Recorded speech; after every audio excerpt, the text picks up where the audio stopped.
Foreign Minister Gideon Saar is visiting Somaliland in East Africa, where he is expected to meet the semi-autonomous region's president. The visit comes just 10 days after Israel formally recognized Somaliland as an independent and sovereign state, a decision that has drawn criticism from Somalia, which opposes the region's bid for succession. Details about the visit remain limited, with Israeli authorities not immediately confirming Saar's presence in Somaliland. The trip underscores Israel's growing engagement in the Horn of Africa and its support for Somaliland's push for international recognition. Alison, of course, Israel, the first country on the planet, of course, to recognize Somaliland. And now the Gideon Saar has made a statement with a visit there. What's the significance of this? Well, it does come a bit out of the blue. Somaliland, I think most people hadn't even heard of the region or the semi-autonomous state before Israel recognized it quite recently.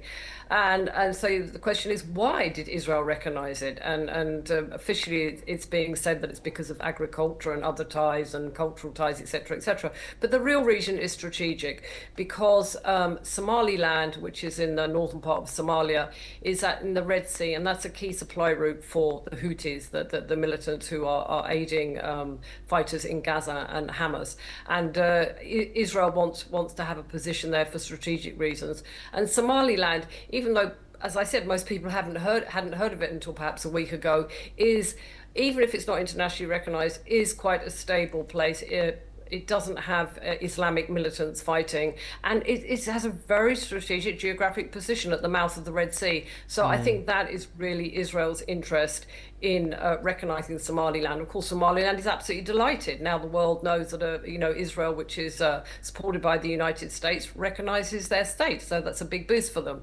But it goes both ways, and Israel has a strategic interest in having a presence. It's not having a presence there, but recognizing the state.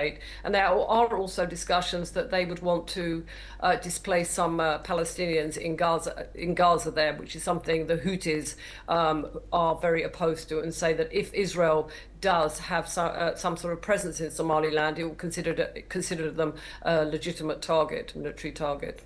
Yes, Alison Mutler, thank you very much for joining us. As always, it's a pleasure to talk to you and get your insight. We now move on, and a deadly road accident has brought traffic